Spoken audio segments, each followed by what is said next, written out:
xibaar yu wér te wóor ca tàng-tàng ba abonnez-vous pour ngeen di mën di jot suñuy vidéo. jërë ngeen jëf ci ànd gi ak ñun ci chaîne bi di Buzz 221 HD. Le monde des médias et de la communication en deuil. Abdou Diouf Junior di ab ancien journaliste de la rajo Futur Média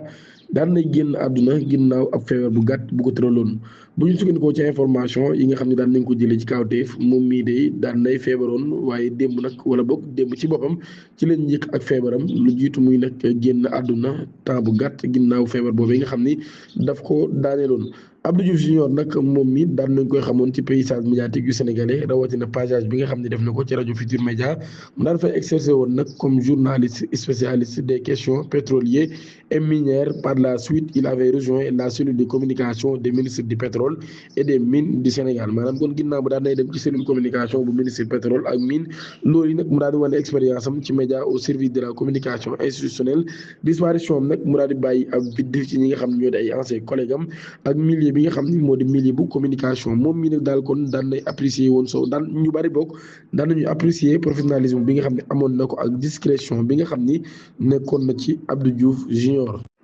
dañuy dem ca Médina accident bi nga xam ni Azoura Fall daan na ko fay def ci kanamu benn jàkka Seneweb daan na ci ñëw ci lu gën a leer ci boobule mbir. bu ñu sukkandikoo ci Seneweb daan nañu xam ne ni Azoura Fall mi nga xam ne daal dañ koo giñ ni dafa foncé ci ab barrière de sécurité ci ab jàkka loolu nag daal di waral mu daal di blessé benn chauffeur taxi boo xam ni ab guinéen la.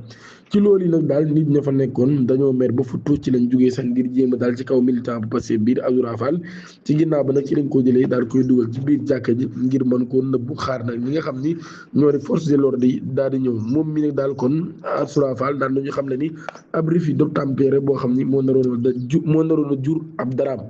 mbir yi mi ngi xew mardi bi 4h40 jotee commissariat d'arrondissement bu Médina daan nañ leen di alerter ci ab accident boo xam ne daan nay am ci Lavani Malick Sy. les informations daal yi nga xam ne daan nañ koy jot daan na leen signaler également ab ful boo xam ne dañoo mer ba futtu menacé nag daan na ñoom ni dañuy dal physiquement ci kaw ki nga xam ne moo di Assane Gueye ñu naan ko Azoura Fall. ba tey ci loolu bu ñu sukkandikoo ci témoignage yi nga xam ne daan nañ ko jot policiers yi nga xam ne ñoo nekkoon ci léegi Azoura Fall ci boppam daan nañ nekkoon ci ab oto marque Golf moom mi daan nay foncé kon ci barrière de sécurité yi ginnaaw nag daal bi nga xamee ni élément de surveillance yu mosquée yooyu kon doon nañ ko tere ngir mu daal di jël beneen yoon ndax foofee nit ñi dañ fa doon julli ak yu ni mel. waaye ci loolu yi moom Azoura nag daal lànk ba kandaaral ci la ko daal di dalee kon ci kaw ab victime boobee daal di am ab blessure boo xam ni taxu woo garaaw loolu waaye ful bëri ñoo meroon ba futu ngir dal ci kaw Azoura Fall mi nga xam ne daan nay gaañ Esbari di ab conducteur de taxi di ab ressortissant guinéen ay atam toll ci ñaar fukki at mu dëkk ca Médina. victime bi ci boppam nag daal bu doon sax moom mii ci début ba da doon wax ay douleur tànk gauche buy métti ak yooyu waaye secours yi bi ñu ñëwee biñ ko xoolee gis nañ nag daal amul lu dul ay égratignures yoo xam nag daal moom mii moo ko daal di dal waaye ci loolu yi teewul nit ña meroon nañ ba futt bëgg woon a daal ci kaw Azoura Fall. ce dernier a pu être extirpé de la foule de justesse et acheminé à l'extérieur de la mosquée maanaam kon ci foule bi ci boppam fa lañ ko génnee yóbbu ko ci biir jàkka ja ci loolu yi fa lañ ko def kon mu nekk en sécurité xaar ñi nga xam ne ñoo di policiers yi ñu daal di ñëw. dossier bi kon jamono ji mi ngi ci entre les mains de la section accident. Les sapeurs-pompiers arrivés rapidement sur les lieux ont évacué le blessé vers une structure sanitaire. ki nga xam nag moo di mise en cause yi dossier bi daan nañ koy confier section accident de la compagnie de circulation du commissariat central de Dakar. Azoura Fall ci boppam daan nañ koy yóbbu kon ci locaux yu police centrale pour les besoins de l'enquête. ba tey nag jamono ji ñuy wax ak yéen nag daal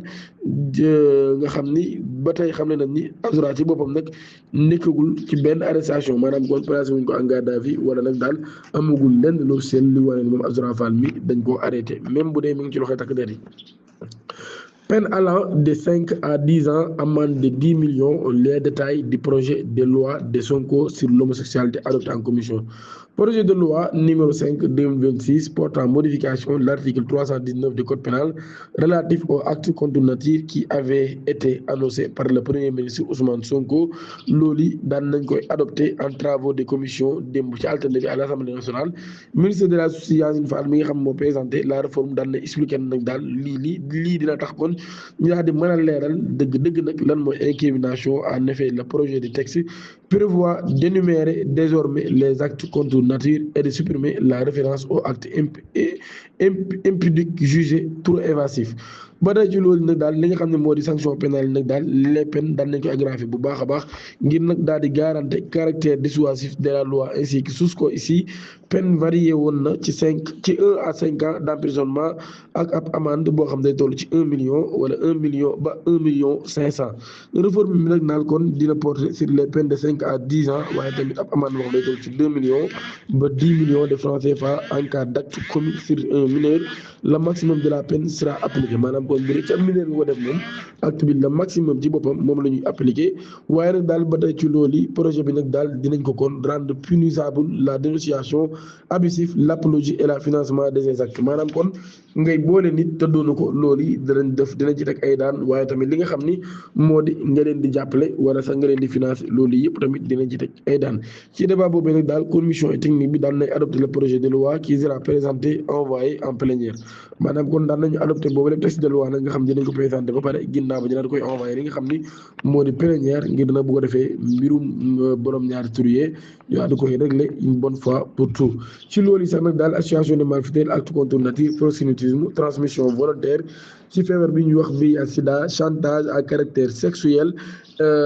ak escroquerie dik ci boppam nag ginnaaw bi nga xamee ni daan day jàpp Ouzin Keita daan day seetlu waat ab groupe bu ñuy wax neex ak groupe No Limite ñoom ñi nag daal groupe ba li ñu spécialisé wu mooy ay appel vidéo yoo xam ne da nga leen di fay ak ay rencontre ci wàllum sexe ak yu ni mel Ouzin Keita ci boppam nag révélation yi mu def mooy moom dañ koo violé woon te viol collectif la maanaam mbooloo ñoo ko violé woon mbir maa ngi xewoon ci Sidi Fadia ba tey moom Ouzin Keita mi di ab borom ñaari tur yi comme niñ ko waxee ñaari koy jàpp xam le ne nag daal bi mu gëjee seq ak góor ak léegi mën na ñaari at maanaam ñaari at ak léegi moom Ouzin Keita sequl ak benn moroomu góoram maanaam kon loolu yi di wane ne moom daa bëgg wax nag daal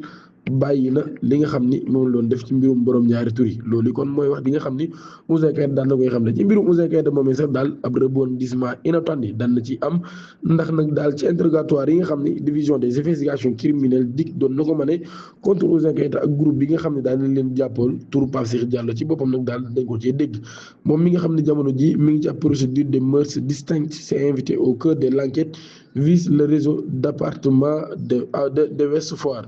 bu ñu sukkandikoo ci même source ba tey nag daal le lien s'établit à travers le témoignage de PS Faye ñu naan ko Mamadou Faye mu bokk ci 15 individus yi nga xam ne defeere nañ leen lundi le quotidien daal di koy cité le quotidien d'information bi nag daal moom moo daal di xam ne ni moom mi dafa avoué nag daal enquêteurs yi ni moom mi dafa gaawoon yàkkamti lool ngir dem defi test de dépistage bii di wéy à sida bi mu yégée ni rek jàpp nañ ki nga xam ni moo di Pape Cheikh Diallo détails sanitaires yi nag daal nga xam ni yu sensible la jamono ji daal nay entouré boobu lépp dossier waaye moom daal li mu xam ne mooy bi mu yégée ni Pape Cheikh Diallo dafa am feebar bi ñuy wax bii à sida dafa yàkkamti daar ngir mën a dem xool boppam ndax moom bii nag daal dara jotu ko am yu ni mel mi ngi noonu di ñaan ngeen abonné activé cloche notification bi te aimé vidéo bi jërë ngeen jëf